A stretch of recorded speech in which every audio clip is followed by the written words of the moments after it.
us today for Amplify Your Career Journey, Get Career Ready. Thank you so much for spending your few hours with us to hear from our panelists. Please know that AMP is a partnership with Career Services, which is a part of the Division of Student Affairs and Campus Diversity. And we work with the SDSU Alumni Office, but ultimately our partnership is a success because of mentor and student appreciation, mentor and student participation. And that said, we appreciate you. I can't believe that we are in our 8th year. This program started back in 2013, and we have been able to connect over 13,000 students to mentors. We have had many students tell us about their internships and their jobs, and a lot of mentors have stayed in contact with their mentors or mentees, so made some asset for life connections. So we love hearing those stories. So please share those stories, because you tell the best story and we want to share them with others.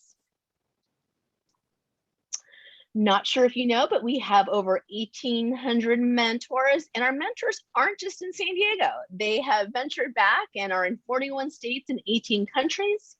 They're alumni and professionals, about 70%, but they're also parents, faculty, staff, and friends. So people who want to give back to support students in SDSU.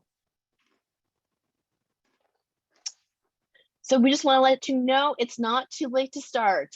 Please know mentors can register year round, and students have until this Friday to request a mentor. So if you're a student out there and you haven't connected with the mentor or you need help, please feel free to contact us and we are here to help you. Also, the ASTIC Mentor is one of many of the wonderful services that we in Career Services provide. Just to let you all know, we do have a platform called Handshake that is available for students and alumni that has jobs, internships, and events. We have workshops that you can sign up for in Handshake. We have a few virtual career fairs coming up. Save the dates. Students and alumni are invited to attend. Students, you can schedule an appointment with a career counselor. And then also, please know, save the date. We have our second Social Justice Summit on November 4th and 5th. And we are accepting proposals until September 27th. Or if you'd like to attend, you are all welcome to attend. Please let us know if you're interested. We'd be happy to have you. And then here is our team. So Juliana Sains is our interim director of career services that oversees us. I oversee the ASTIC Mentor program, and then I have an AMP student assistant, Twee, who is helping us this evening. So whenever you email us, one of us will respond. Thank you, Juliana, for leading us and supporting the ASTIC Mentor program. And next, I have the pleasure of introducing Lauren Thayer Gardner, who works at Ascent and is a senior director of marketing. She is one of our mentors, and I just look forward to hearing from her and our panelists this evening. So with that said, Lauren, go ahead and take it away. Thank you. Hello, everyone. As Diane mentioned, I am Lauren, and I'm the Senior Director of Marketing for Ascent Funding. It's a company dedicated to helping students succeed in college and beyond. At Ascent, I'm also the co-president of our Leadership Encouraging Advancement and Diversity group, and also a member of the Culture Committee. And I was so fortunate. I started my career in marketing 18 years ago, when I actually was working for the ARC, the Aztec Recreation Center on campus. And since the ARC, I've continued to work in sports marketing for companies like Roadrunner Sports, the Active Network, and Heritage Golf Group. I also had a very special opportunity to work for Tony Robbins, who is a best-selling author and world-famous development coach. And working with Tony, I really discovered a passion for professional development and mentoring. I've been helping students through the Aztec Mentor program since 2018. And to me, mentorship is so important. It's really a way to give back to students and help fast track their careers. I wish there was something like this available to me when I was going to SDSU. And really with mentors, they're a great way for students to boost their confidence, get them ready for the workforce, and to really help share knowledge and fast track their careers by sharing maybe mistakes or successes that we've made along our career. And it's also just been so rewarding. I've learned something from every student I have mentored. And on that note, I am still accepting 2 mentees this semester. As Diane mentioned, it's not too late. So if you do need a mentor and you're interested in marketing or sports marketing or anything I have, please connect with me. And speaking of mentors, let's move on to the next slide. So I am so excited to be joined today by 4 incredible panelists that are going to share their inspiring stories to help you take your career to the next level. According to the National Association of Colleges and Employers, there's really 8 core competencies for career readiness. And today we're going to focus on 4 of those. So Christian Diaz is going to share his story of career and self-development with you. Lindsay Sherman will give you some great insights on critical thinking. Dwayne Smith will share ways to improve your communication skills. And Sharon Shearer will cover the importance of teamwork and leadership skills. So I'd love to get to know our panelists a little better. Christian, do you want to start off? Sure. Thanks for the introduction. Hi, everyone. My name is Christian Diaz. I currently work as a staff engineer at an environmental consulting firm here in San Diego called Hargis & Associates. We specialize in hydrogeology and civil and environmental engineering. A little bit about me. I graduated from San Diego State in 2016 with a degree in environmental engineering, a bachelor's degree. Since then, and while I was in college, I was an intern at the city of San Diego for almost a year before I switched over to consulting, where I still am at today. So I've been working there since 2017. And thank you to Diane and the ASTEC Mentor Program for setting this all up. Hi, everyone. I'm Lindsay. I am a recruiter at GoFundMe. I've been at GoFundMe for the past 6 years and have really worked my way up through the career ladder there. Back in 2015, I started as a customer happiness agent, was promoted within that department, and then moved over to recruiting. And have been in recruiting for a little over 3 years now. In true circle fashion, I now recruit for customer happiness agents myself, which I love because it was how I started with such a great company, and is something that I love being able to give people that opportunity to join, GoFundMe. I've been a mentor for about 2 or 3 years. I think I've had about 6 to 8 mentees. I have loved all of my experiences with them. Some, just need a few tips or tricks to get an internship, and other I've helped get their dream job and an internship, and it has been so rewarding to help them. When I was at SDSU, I was super involved. I was an ISCOR major, which I think only people at SDSU know what that means, International Security and Conflict Resolution. I was in the business fraternity, Alpha Kappa Psi. I was in Rotaract, the Jewish Student Union, and Associated Students for a year. I also worked at the bowling alley for a year, which might have been one of my favorite jobs ever. I'm not a bowler, but it was still really fun. I'm super excited to talk to you all about critical thinking, and thank you so much for everyone for setting this up and attending. Hi, everybody. My name is Dwayne Smith. I am a native San Diegan. I graduated from SDSU in 2013 with a biology major. I do have a diverse background. I worked in biotech for about 10 years, transitioned to teaching for a couple of years, went into marketing, and I am currently a realtor with Douglas Elliman Real Estate here in our Coronado branch. I've had probably 20 to 25 mentees here at SDSU. Recently actually helped a mentee purchase a home this past summer. So it's been a rewarding experience. I've got to work with a lot of great students, and some of them have, like I said, purchased homes. They found their dream careers, like others have helped here. I'm just excited to speak with everyone. Hi, everyone. I'm Sharon. I graduated from SDSU in 2009 with a bachelor's in kinesiology And at the time in undergrad, you could emphasize in athletic training. I understand that's now only a grad program, which is cool for the profession. I was interested in athletic training because I was always an athlete myself, growing up playing soccer, running track, cross country. Actually at SDSU through the ARC, I got into long distance running through a club there and did a marathon as a bucket list item. And since then have done I've done 20 marathons. So long story short, it's now my lifelong hobby. But I've worked at university as a traditional athletic trainer with sports teams. I came to spine and sport physical therapy a year after I graduated through a family friend, through going to continuing education courses and meeting people. So I've been at spine and sport for 11 years now. I started as a PT aide. I helped with the research foundation that they collaborated with. I got into firefighter wellness and physical training through this company. But I wanted to grow into a management role, so I was able to get business operations experience. And then as we started to grow more, I helped open new businesses and also integrate other businesses that want to partner with us into one collaborative company. So really a role I never knew existed, but I love it. I feel like I'm in the right spot in a great place. So I've been an AMP mentor since the program started.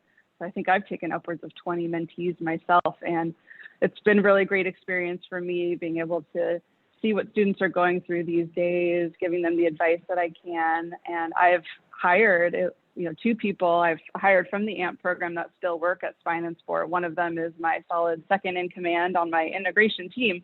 So it's been really great win-win for both me and the students. So I think this is a great program to be a part of. Thanks for putting this together.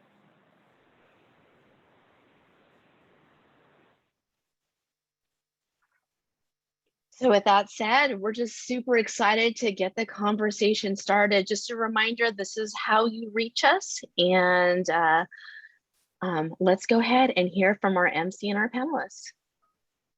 Thanks so much, Diane. So to get us started, as I mentioned, Christian is going to share stories on career and self-development. And really, what is career and self-development? It's really proactively developing yourself and your career through continual learning and being aware of your strengths, but also aware of your areas of opportunities to grow, and also navigating career opportunities and networking and really building those relationships. And times have changed. Things are very different right now with the pandemic. And so we would love to have a poll and engage you. You'll see a poll pop up on your screen.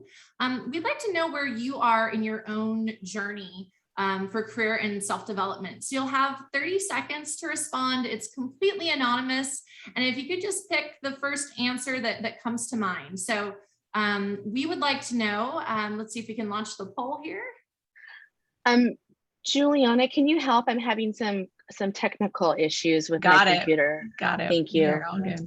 I see it launched right now. So do you feel on track with your career and professional development goals? So you can respond, yes, I'm on track. Kudos to you folks. No, I'm off track. That's totally understandable. Or I'm not sure. I'm trying to figure out the next step, which is one of the reasons why we're here today. So there's no wrong answer, but we'd love to see where you are in your journey. If you could please respond and submit. All right, couple more seconds. Wow, all right. So this is important because this shows that every person is at a different step in their journey. And Christian's gonna share some information with you that'll help you regardless of where you are. That's awesome, those 54% that are on track. There's also a good portion that are just getting started. So with that being said, I would love to hear from Christian. Christian, how has your transition been from being a student to a working professional? Can you kind of share your story with us? Yes, definitely. First, again, I want to say thank you to ASAC Mentor Program for setting up this event. Super beneficial. I felt like as a student myself when I was in it, which I'll go into later. And then just a standard disclaimer that my experience and suggestions aren't going to be a one size fits all. Your mileage is going to vary. My transition from being a student to a working professional, in a word, it was hectic. So when I transferred from a community college to San Diego State, I felt in a lot of ways I was actually already pretty behind in a lot of respects. My community college didn't have the same kind of opportunities SDSU had for students that were here like all 4 years. There weren't any major specific career fairs, clubs, honor societies, or internships really available to me for my major specifically. So when I transferred in, I really had to scrounge for internships my junior and senior years. And a lot of my peers here at SDSU had already had either years of experience with internships in positions that they were already in. And they put in their dues early, so they had a lot easier of a time to transition to earlier career than I did. Now, luckily for me, I was able to find an internship my senior year through the American Public Works Association, and I already established myself as an officer in Engineers Without Borders. But I was really behind in 2 aspects, and that's technical experience and networking. So for technical experience, just as an example, when I was at SDSU, I helped co-found a water supply project in Nicaragua through SDSU's chapter Engineer Without Borders. At the time, I had no idea what I was doing other than just a lot of paperwork. And I didn't really know how to approach the technical side of the project involving this pumping and conveyance system. So knowing what I know now as an engineer in my field, this would have actually been a relatively simple project. Had I began earlier in my college career to look for internships, I probably would have had a better chance of developing a skill set within a company that specializes in something like this, like the one that I work for right now. Now, in terms of networking, while I was at SDSU, there were a lot of networking events that I could have participated in. So whether it was a career fair, a club meeting, or an extracurricular event, there was just a plethora of opportunities where I can meet alumni, hiring decision makers that I felt were just way easier to make connections during my time there as a student. And in many ways, I had a lot of avenues to pursue networking as a student that I probably don't have today, because I'm not really going to career fairs or things like that. I'm more or less just stuck in my niche. So yeah, that being said, SDSU really does offer a lot of value to students in this respect.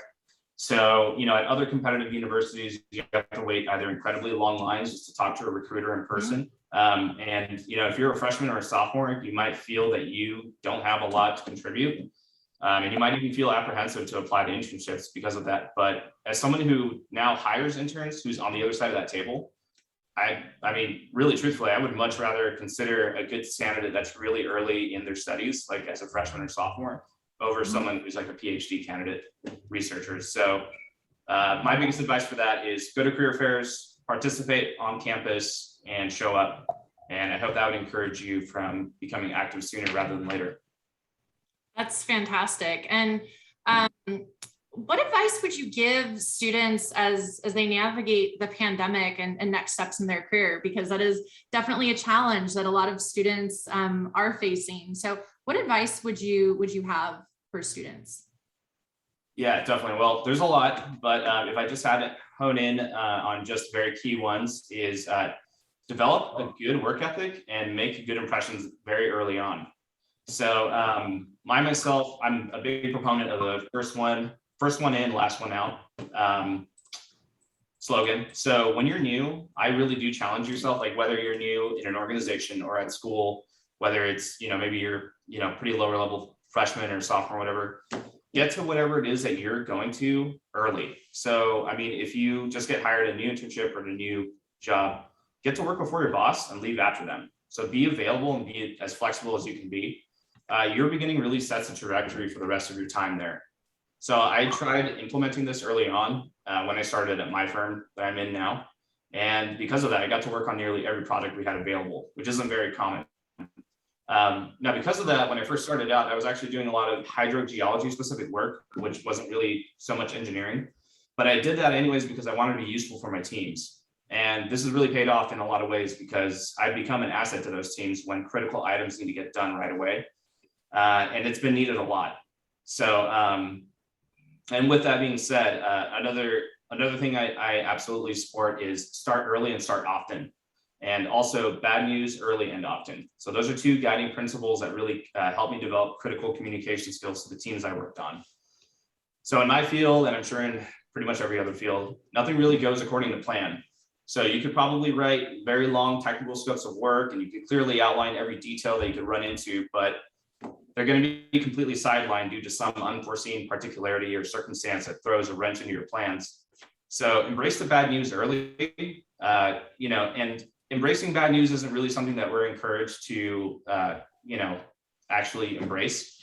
when we're in college. You always want to strive for that A, but I think in the working world, you should embrace the suck now, make life easier. And I myself, as a self-declared procrastinator, I found it way easier to get started on very long, complex tasks immediately. And that gives you enough time to get answers to often really critical questions. Wow, that's fantastic advice. And one of the things that's really great about your experience is you have experience being a mentee, and now a mentor. So can you give us a little bit more insight into how being a mentee and now a mentor has helped you in your career and self-development? Definitely. So being a mentee, it took a lot of the guesswork out of my post-graduation decisions, for sure. One of those being, should I pursue grad school or should I go right directly into industry? Having a mentor that was able to answer those questions that I had with clarity, and they were able to give me some direction, was some of the best help that I could have received as like a junior and a senior. So as a mentee, I was also encouraged not to limit myself to only one set of opinions. So outside of the Aztec Mentor Program, I had mentors from other organizations. So I mentioned American Public Works Association. That's a civil engineering specific organization that actually helps students find internships.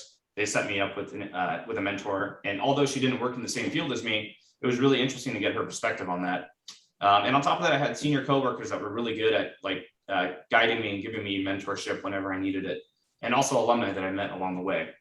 So some of the same things that I described earlier that I got recommended to me from my mentors is attend professional meetings, constantly revise your resume, learn how to negotiate your salary, learn to take on more responsibility, and also no one's going to give you anything. You got to ask and you got to earn it. So yeah. So as a mentor, I try to pass that on. And, I often get mentees that are struggling to decide on whether or not they need to accept an offer for a role that they're not really interested in. Mm-hmm. So those types of situations are kind of a tough call to make. I give my 2 cents and share on how some of my peers that I've worked with have been in those positions and what happened when they went either way. Mm-hmm. So being a mentor now really gives me the added benefit too of having that industry insight that's outside of my niche. And I can keep up with some of my older mentees now that have been pretty successful. And I get to learn more about how they've advanced in the different types of work they do. So it's really interesting to see their perspective develop, and as they gain more experience too and establish themselves as professionals in their field. That's great advice. And I think sometimes people think when they need a mentor, I can only have one. And diversity of opinion and diversity of thought, and also broadening your network is really critical. So definitely encourage everybody to obviously participate in the Aztec Mentor Program, but explore other opportunities out there as well for multiple mentors. So you have just dropped a lot of, at least on me, and there's a lot of great takeaways that you've shared. So I'm curious, you've given us so much great advice. If there was just one piece of advice that you would give your graduating self, if you could go back in time to set yourself up for success, what is the one piece of advice that you would have given yourself right before you graduated? Buy as much Bitcoin and stocks as possible. Now, I wish I was kidding, but I kind of am. So yeah, just take action as early on as possible, and and that just goes back to what I said earlier. Show up early, take the lead on your own. Don't wait for anybody to ask you to do anything. You got to take the initiative. Awesome. Great advice. So we're going to switch gears now and really cover that really important skill, the critical skill of critical thinking. And critical thinking is really the ability to identify and respond to needs based on situational context, analysis, and information. And this is a great poll for us. So if we could bring up the next poll. So how do you predominantly practice critical thinking?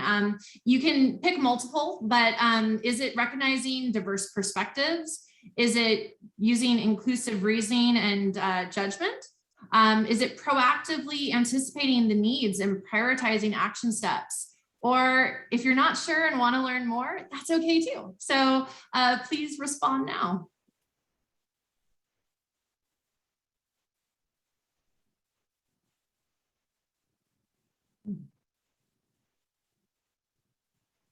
All right.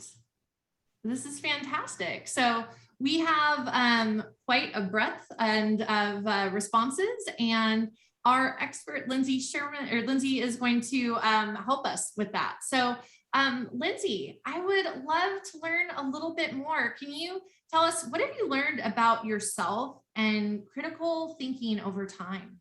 Yeah, definitely. So, I like to share my journey after college. This is what I share with my mentees and anyone, who asks, but my journey, from graduating from college to my career now was not linear. I felt so lost. I worked, at a restaurant for a little bit. I worked at a loan servicing firm, which is literally insane because I know nothing about finance, but I think it's because the interview actually just went really well. And so we ended up wanting to work together, and that job, I learned a lot about myself. And then, I think when I think back to my career history, I remember my time at a recruiting agency. And that was like my first real, or not real, I guess more first job in the right direction of where I wanted to take my career. And in that role, I just remember not really having that much. I just didn't really know how to be a professional. I didn't really know what to wear. I wasn't able to really look at other people in the office and say, okay, well, this is what they're doing, so this is what I should do. And I sort of just did my own thing, and that was totally fine. But I did have to have a couple of not very fun talks, with my boss at the time, who says, this is what we wear in an office, or, don't eat at your desk. Because at the time, those were the rules that we had to follow. And, I think back to that, and I'm like, my critical thinking skills at that time were not strong, because if I had strong critical thinking skills, I would have been able to notice those things and kind of make those changes on my own. And then, flash forward to my, job interview at GoFundMe, which was in 2015. I also realized I didn't really have strong critical thinking skills, because as a recruiter, I'll touch on this a little bit later, but what I look for in candidates to showcase strong critical thinking skills is the ability to share specific examples. So we'll ask situational questions in an interview, and the ability to pinpoint a specific example from your past to answer the question is a great way to showcase critical thinking. And I remember in that final interview, the interviewer, asking me a question and then my response. And then I remember him asking again, oh, can you share a specific example, or do you have something specific to share? And so I realized then that, that's what I do sometimes too, is try to lead people to that example, because most people will get there if you ask a follow-up question. But I realized at that time that my critical thinking wasn't strong either. And so, thinking back from then until now, I think, what I have learned and how to learn about critical thinking on my own is just first working at GoFundMe. I think that from the poll, I was not able to vote, but what I would have voted was proactively anticipate the needs and prioritize action steps, because that's something that I learned so much of as a customer happiness agent. And now recruiting for our customer facing roles, I'm able to, see why critical thinking is so important. And that's because when you work at a company, like GoFundMe, where things can change, things are changing as you're responding to customers. So there might not be an exact answer, for that request. But if you're able to take the skills that you learned in training and have strong critical thinking skills, you're able to answer that question effectively. So I'd say that I was able to really learn and build and become an extremely strong critical thinker, from my career mishaps, if you will, or my mistakes, along the way. And then just working at an amazing company that really focuses on building critical thinking.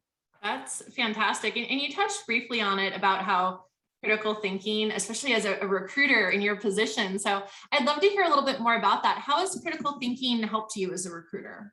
Yeah. So, critical thinking. So for all of our customer facing roles, critical thinking is the number one attribute that we look for. I mean, of course, different roles require different things, but for me, critical thinking is number one. And you might be thinking, in the audience, like, oh, how do I demonstrate critical thinking, either in an interview or in a in a job application, which I will touch on a little bit later, but because I'm able to, because of those tips that I will provide, I'm able to see who is a strong critical thinker, and that helps me move forward the correct applicant, the correct candidates that will hopefully make it through the whole process and, receive a job offer. It's something that I've noticed, I've been in the recruiting for a little over 3 years. So I started as a recruiting coordinator and moved up to now a recruiter. And I've noticed, that I've always been able to create really positive relationships with my candidates. Oftentimes, communication can kind of fall out, or just people, aren't always as responsive. And I find that because I demonstrate my critical thinking skills, I create great relationships with them. So, for example, I try to think of someone's whole situation and share information that might be helpful for them. So if they said that they're going on vacation next week, by sharing with them, I remember that you're going on vacation, so that the interview will be the following week, then creates a positive relationship with the candidate, because they know that I'm thinking of their best interest, and I'm able to, kind of alleviate any concern that they might think that I might not remember. And I also like to always be as open as I can about timing. And by sharing, a deadline and being responsive to candidates as much as I can be, I find that it creates a really wonderful relationship with them. And even if it doesn't end up with a job offer, it's almost always a positive experience. And I know that, if we do hire again, those candidates do often reapply. It's also great that you're a recruiter, because we have so many students that are going to find themselves in a position with a recruiter, hopefully in the very near future. So, on the reverse side, what critical thinking skills are you looking for in an applicant? Can you give us some advice on what you're looking for, and maybe how students can, and even anybody who's alumni, show up and really demonstrate those critical thinking skills? Totally. So like I mentioned previously, definitely sharing a specific example showcases critical thinking. And so, as a recruiter, most recruiters and most people conducting a job interview, not all, but most, I would say, like to ask situational questions to kind of hear how you handle situations. So an example of that might be, tell me about a time when you had to deal with a difficult customer, or tell me about a time when you had to work with someone who had different views from yourself. And so I remember when I was in college, I hated group projects so much, but literally the whole reason for having group projects is to learn to work with other people. So those skills really are valuable. But anyway, so when we ask those situational questions, we're looking for a specific example. We're also looking for the why behind that example. So, tell me about a time when you had to deal with a difficult customer. If you can go back through your memory bank and think of an example that showcases that, it ended up being a positive experience for the customer, they ended up still being happy with the product, that shows that you have strong critical thinking skills, and that you're able to pull from an example and showcase that to a recruiter. I also appreciate when candidates are able to share necessary background details with me. So that is more on a phone interview or video call. But for example, if you have experience from a prior industry, or for me, I majored in ISCOR, which only people at SDSU know what that is. So as a candidate, I was explaining to people what that major was, because I knew that the recruiter would not know, because it's such a, it's a very unique name. And so being able to provide any necessary background information so that the recruiter can understand the full picture and kind of see where you're coming from and why you're sharing that information. And also just helps them understand your response better, so that there isn't any miscommunications. Awesome.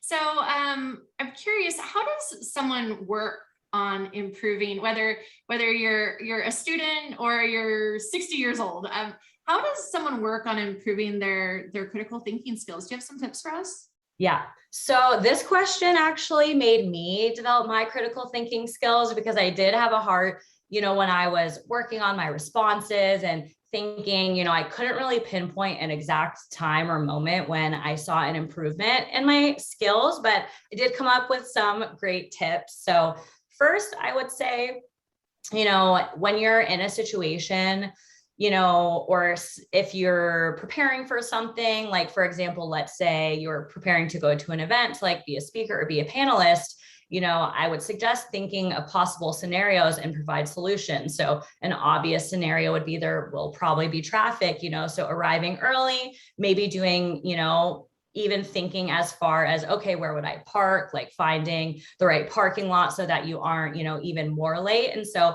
by thinking of possible scenarios and providing solutions, you're thinking a step ahead. And that touched on one of those survey responses from the beginning, is that if you're able to think about, potentially think of what might happen next and then a solution to that, that's one way to increase critical thinking. Yeah. And I'd also say that, when communicating, think of kind of the life and the world of the person that you're communicating with comes from. So like I shared earlier, if you know that they don't come from an industry that you're, coming from, it's helpful to give that background information or just share something so that you're able to meet on the same page. Absolutely. So I would love to get one more piece of advice from you. So if you could give one piece of advice to your graduating self from SDSU to set you up for success, what would that piece of advice be if you could go back in time? Yeah. I would tell myself to relax. I was panicked and stressed when I graduated. Because I wasn't in a technical career, I felt like I was like, oh, I wish I could code, but it's just not me. That's just not what I'm good at. And that's fine. And so I think at that time I had a hard time kind of figuring out where I fit in. So my piece of advice to everyone would be relax and, have the tips, that were shared earlier by Christian. And with relaxing, I would say would set you up for success because it will end up working out. Awesome. Thank you so much. And on that note about success, really effective communication is so critical for success in both our professional and personal lives. And so I'd love to welcome another poll here about communication. So we'd like to hear from you. How have you effectively communicated in the past week? And you can select multiple choice. Did you employ active listening? Communicate with respect to diversity and learning styles? And that was something we just touched on, right? Understand who you're communicating with and their perspective as well. Did you promptly inform others when needing guidance to an assigned task, or maybe ask appropriate questions for specific information from supervisor, maybe even a professor and specialists? So click all that. And let's see, I'll give everyone just a couple more seconds. All right, fantastic. Active listening. This is great. Well, we have someone who can share some amazing information and tips on communication. So I'd like to welcome Dwayne to the stage. Hi. Hi. So Dwayne, would love to hear, how has communication helped you throughout your career? Yes, so with real estate, my current career, communication is extremely important. I'm working with people that are spending large sums of money. Most of the time it's an emotional decision. And I'm dealing with either a seller or a buyer on the other side that I don't directly get to communicate with. So I'm working with their advisor. So oftentimes I'm easing the concerns of my clients. And then I am coaching the other side on, hey, this is how you should deliver the news to your seller or your buyer to help them get the deal done. In my previous careers, I was a teacher. So I taught statistics to 12th graders. That was the hardest sales job I've ever had, because in the afternoon, they're looking at college, they have hormones going on, and I'm sitting there trying to get them to go through this scenario, go through this lesson plan, and they don't want to do it. So communicating with them, oftentimes I would walk around the room, change my angle where I was at so that they would have to stay active. They would have to stay moving and looking around for me. So just communicating in those different things. Oftentimes also, I didn't have the experience for these job interviews I was going on. So I needed to communicate that, one, I don't just need the money, but I'm here to learn. I'm here to work hard. I'm here to help your company make money. So please hire me, but you don't want to sound too desperate during the interview. So that's a fine line that you have to walk. That's great advice. And I was going to ask you about what can be challenging about communication, which you've provided some very specific examples about statistics to. That's a tough job for sure. Yeah, that's very that tough. job. I don't think I could do that. But obviously you conquered those challenges. So, how would you recommend to improve communication skills? Do you have some examples that you could share with the alumni and students on the call? Yeah, definitely. So my background is in biology. Has anybody had a long conversation with a scientist or a programmer, a coder? I'm married to a scientist, so okay. I have, but not many people are. Yes. Challenge. Oftentimes, we are in a laboratory or we're staring at a computer for many hours on end, and our communication skills may not be the greatest. I recognize that at one of my jobs. There was the chief scientific officer, and he was very awkward. He would always use these huge words that I had no idea what they meant during meetings. And I asked one day, why isn't he the CEO? And somebody flat out said, like, he's terrible at communicating with others. Like he's not somebody that we want talking to investors. And so I thought to myself, like, well, I don't want to be that person. So I learn a lot by reading. So I found a book. It's called The Fine Art of Small Talk by Deborah Fine. I'm writing that down right now. I read through that book front and cover. I would go to the grocery store and try to strike up conversations with people. I just knew I had to improve my communication skills. You can find YouTube videos. There's audiobooks that would definitely help you. It's a skill that I am still learning right now. Kudos to you, Lauren, for being the MC. That's extremely difficult. You're communicating with everybody the whole time. I have 10 minutes that I have to talk. You can fake it, but a networking event for me in person, I'm terrible at it.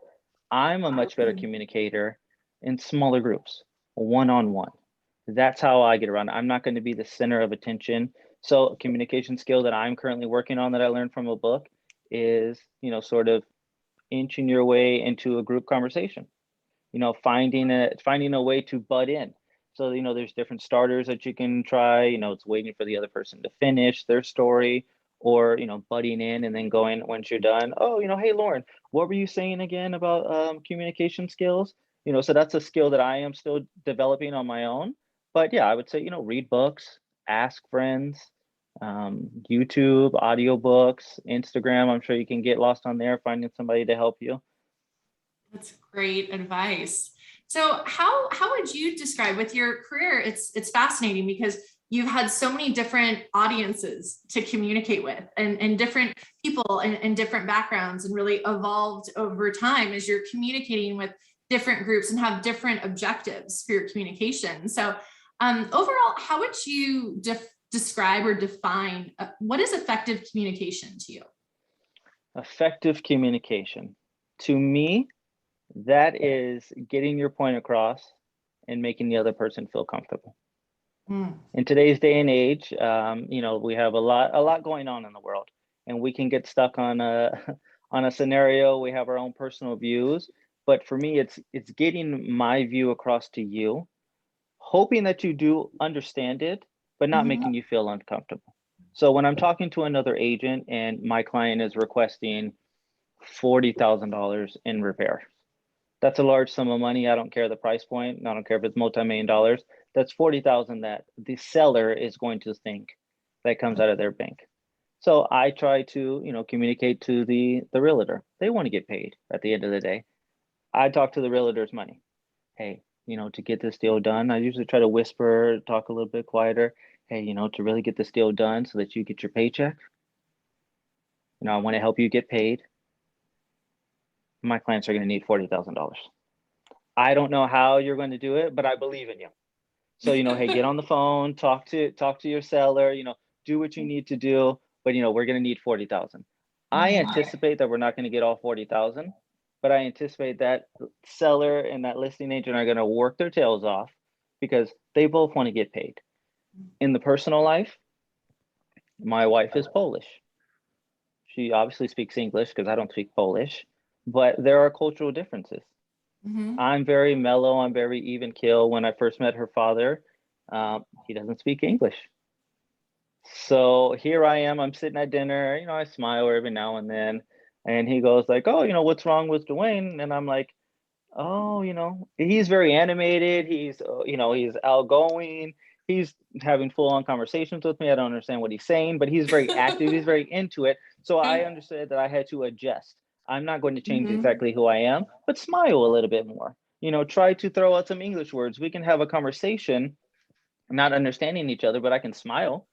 Right. I can be joyful. I can be, outward like he is and try to match his energy just to help make him feel more comfortable. And that's really what I try to do in all the situations, make people feel more comfortable. If I don't like what somebody's saying or I disagree with them, I can do that and still try to make them feel comfortable. And I love how you're listening to, you're not just listening, but also their energy, their tone, their words. So there's so many important listening skills as well that you're doing in communication. So I would love to ask you one final question. Actually, I'd love to ask you more, but I know we only have 10 minutes. So I would love to know, what is one piece of advice that you would give your graduating self to set yourself up for success? So when I graduated when I was 27. I've heard a couple of the other panelists, they were freaking out, they were worried. That was very much me at 27. I had friends that, were already married. They were making great money. So when I graduated when I was 27, I was thinking, let's make money. You don't make money by jumping around from career to career. So I needed to be real and I needed to be honest with myself. I enjoy different careers. I enjoy learning different skills. So I would just tell myself the money's going to come. Just find something that you enjoy. Either it is work or it's outside of work. Because right now, as a realtor, I find a lot of realtors that make a ton of money and they have no hobbies.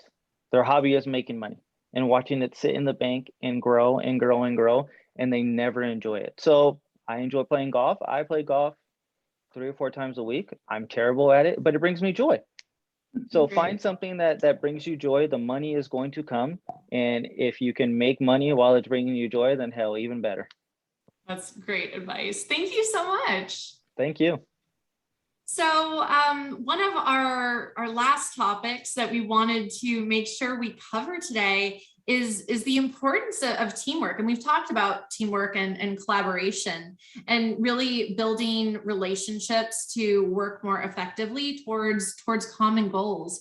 So for our final poll, I would love to know, how do you build and maintain relationships when working with a team? This is multiple choice, so you can select your favorites.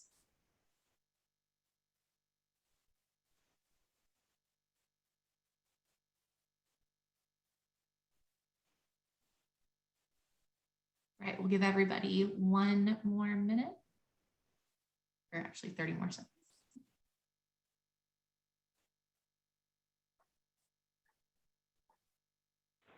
All right, let's close the poll and see our results. Fantastic. And by the way, I commend everybody who can ask appropriate questions without interrupting. That is something I am personally working on. I'm a bit of a talker, so I'm working on these skills as well. But teamwork is so important. So I would love to welcome Sharon, and for all those kinesiology majors that had joined us earlier, I'm sure you want to listen to what Sharon has to say. But Sharon, how important is teamwork in the workspace? Can you kind of give us some insights from your perspective? Yes, and in my life, it's very important, but I don't know everybody's job or goal, so I really answer it with another question of how far do you want to go and how much do you want to accomplish? There's a famous proverb, if you want to go fast, go alone. If you want to go far, go together. So it just depends on what you want to accomplish and how much. I'm a part of a quickly growing company. I started 11 years ago at this company at 7 clinics, and today we're at 35. We're partnering with other companies because we know we can't do it by ourselves. We can't be the best physical therapy company in California just by doing what we're doing with the same people that we have. So we're seeking like-minded partners. We're seeking best practices. What does this company do so well in Sacramento that can make us better in San Diego? So I think that is just such a fun journey, and it's been great to become one cohesive company, integrating others into us. But we are a company of helping individuals with injuries, pain, dysfunction. So we're really all here for the purpose of getting patients better.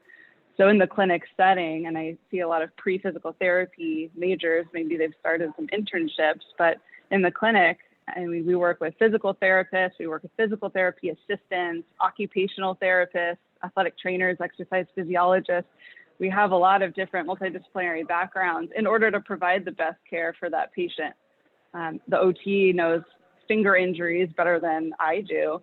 So we're going to work together on who can really best help that patient. Even with the front desk, the way that they talk to the patient on the phone, that's their first impression of us and their care that they're going to receive, and encourages them to even show up in order to experience their treatment and get better. We work with so many different departments within our company. We have authorization and eligibility reps that help the patient understand what their insurance covers or their copay. So it's so key to work together as a team, really, for the betterment of the patient. That's fantastic. And it sounds like you're growing so rapidly. So to expand, even though it is, you said, over 11 years, I believe, still you are expanding. And so leadership is important when it comes to teams and expanding teams. So I'd love to get from your perspective, what makes someone an effective team leader? I guess, how do you define a team leader, and what makes them effective in your opinion? Yeah, that's something I really had to learn from school until now. Athletic trainers, a lot of kinesiology majors, that's a hard-working breed of human. I feel all y'all. We work hard for our patients. We work just tirelessly to get the job done. And so I had to learn that I can't do it all myself. I have to lean on other people who can do the job just as well or even better than me. And that's what really builds a team, empowering other people and motivating them to pitch in and do the work, supporting them, but allowing them to learn, which means making mistakes along the way. So don't be afraid of protecting your team too much, because that's not how they're going to learn, stretch themselves, and grow into better professionals so that they can continue getting better, making good decisions. And then ultimately, who's going to be your next person? If you want to keep growing as a leader, that means you're grooming the next person up to take your position. So always thinking about developing the team around you, because otherwise it's going to stunt your own growth as a leader as well. I'd love to know a little bit more about that, about developing the team around you. So how do you improve your teamwork skills for people that are kind of looking at, you've given a few examples. I'd love to learn a little bit more about some tips maybe you have for how we can improve our teamwork skills. And just like any skill, just practice. You may work with the team on a day-to-day basis now, or maybe you don't, but either way, I think it's important to experience different teams, maybe either at your work or at school. There's a committee or a club that you can join and participate in, just so you can experience different leadership styles, the way different teams interact together. What we do on my team that's helped us is really strength-based leadership. Like Dwayne said, leaders are readers. It's great to keep reading, learning about yourself. Strengths Finder 2.0 by Tom Rath is a great book that I recommend, and I have everyone on my team read that book. There's kind of a quiz you can take, but it tells you about your top 5 strengths. And I think the key on our team and practicing our skills is playing to those strengths. Don't focus on what you're not good at. Don't hammer home what you don't enjoy doing, or what's naturally not maybe a weakness or not a top strength for you. It's important to really play to your skills and what you're good at, because it's also what's going to make you successful, but also happy and energized by your work. And with many different people on the team, you can usually find somebody to fill that gap, so we can all work together more efficiently. Yeah, that's great advice, really playing to those strengths and passions and focusing on what you love and getting better at the things you love. And for everything that you don't love, someone else, that's their passion. So finding that's great advice. How do you find solutions to some of the challenges maybe that you've experienced in team environments. Can you give us some advice, or if someone's maybe in a team that doesn't really seem to be functioning, do you have any advice for those situations so that people can be a more effective team member and effective team leader if there are challenges? Yep, and I face this every day. I'm the one that goes into a brand new company with the owners, and surprise, we're going to become one company. So there's a lot of maybe fear or doubts. But to overcome those challenges and have successful really change management is finding the common ground.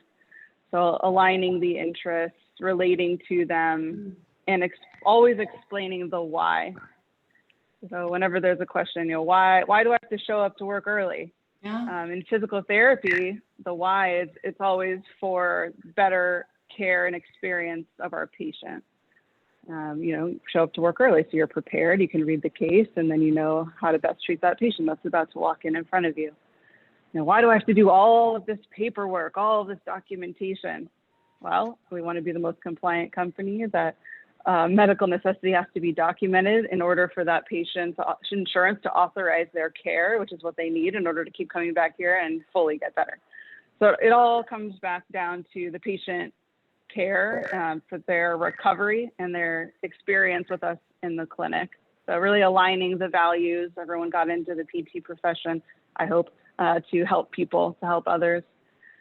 So tying it back to the common goal. Yeah, that community, and that actually reminds me of what Dwayne was just saying too, with like, how do you communicate? Like, look, we both have the same goal. Like, let's find a way to get there together. And communicating that's such great advice. So on that note, one final piece of advice, if you could share with us, what piece of advice would you give your graduating self to set yourself up for success? Christian had really good Bitcoin advice, but I'll try to make this just as profitable for you, or almost as profitable for you. I would say, aside from playing to your strengths and really follow those strengths, let those be your guide rather than focusing on weaknesses, but see where it leads you and stay open-minded about the doors that open.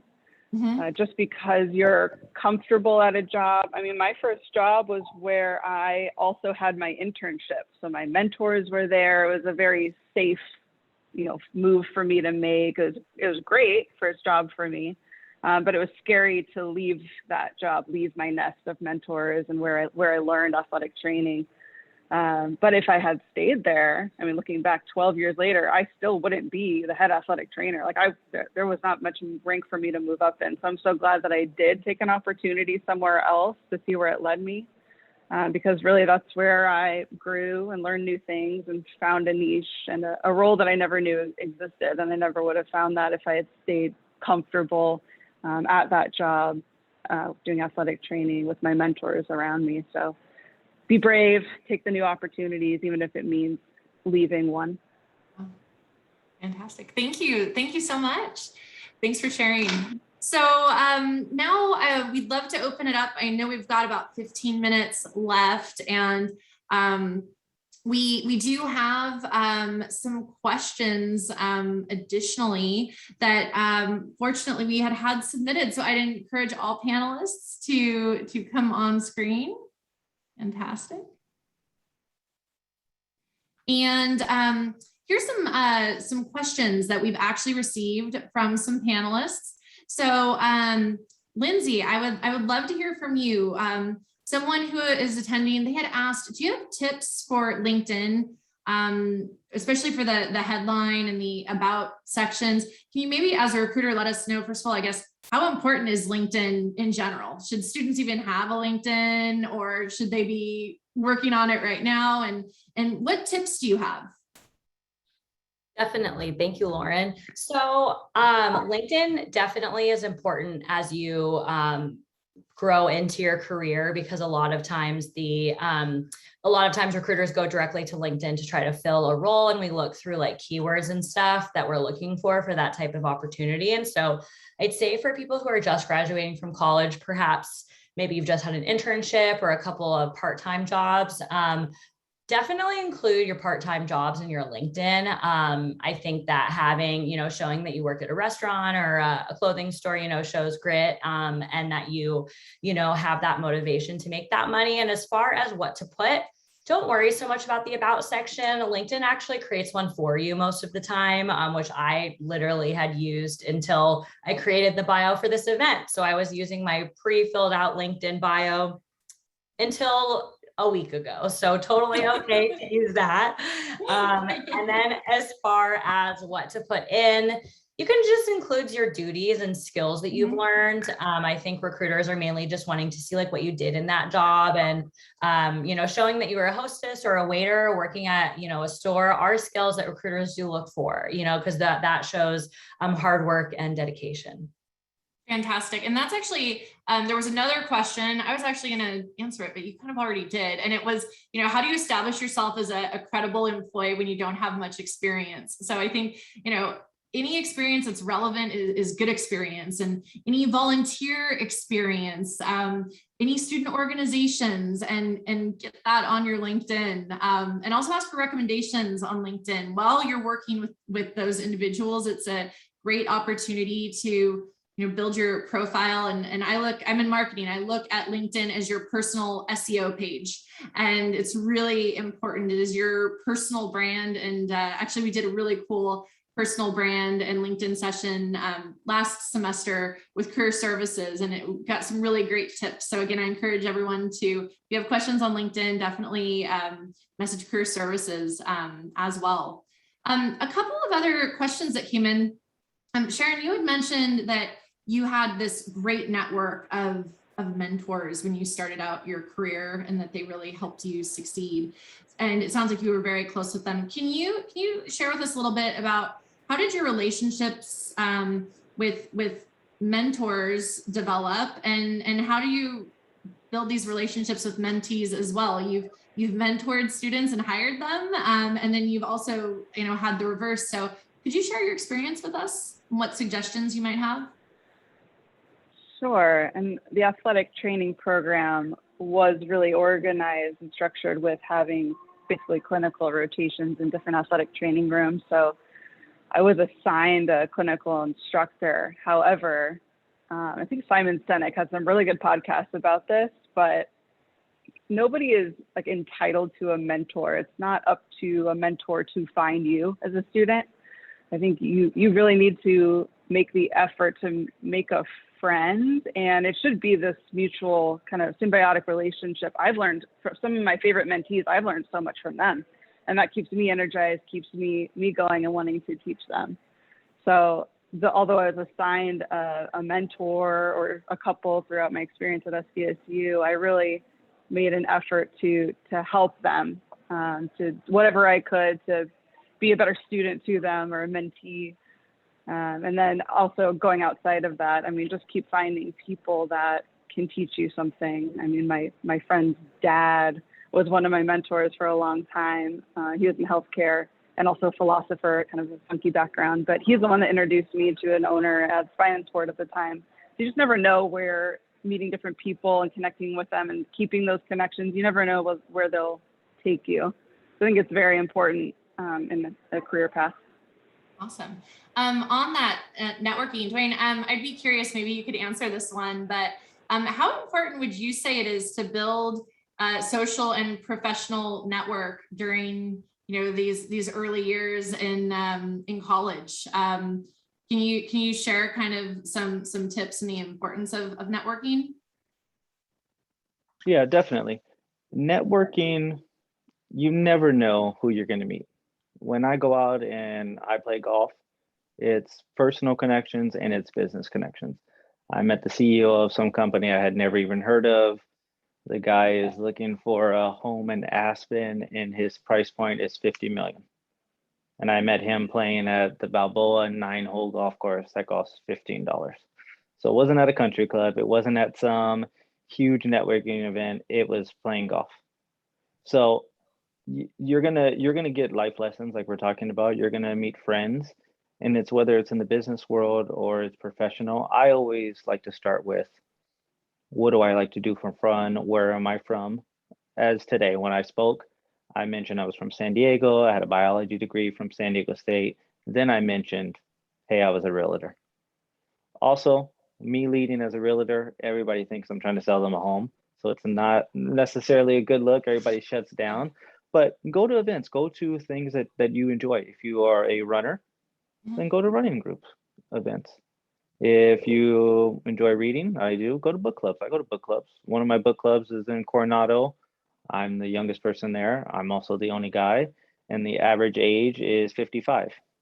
So, you know, Sue and Mary Beth, we all read the same books, but you know, it's great. You know, I haven't gotten any business from them, but I've gotten some great recipes, some great, you know, pumpkin pie recipes, some banana bread. So it's just the way, especially in these day and ages, to communicate with people. So, you know, when things happen in 2020 and now, I wrote cards to everybody. So I was having conversations with people every single day. So, you know, I didn't necessarily feel lonely. So I would say go out there, join groups that follow your passions, things that you're interested in, and you'll meet connections. They'll help you out in personal life and in business. Great, thank you. Christian, we had a question about what resources are there to be better educated on career paths, other than word of mouth or mediocre blog posts. So just curious from your perspective, I know you mentioned some organizations in your career and other mentors. Can you kind of help advise some students that are looking for other resources to make sure they're in the right career path? What tips do you have for them?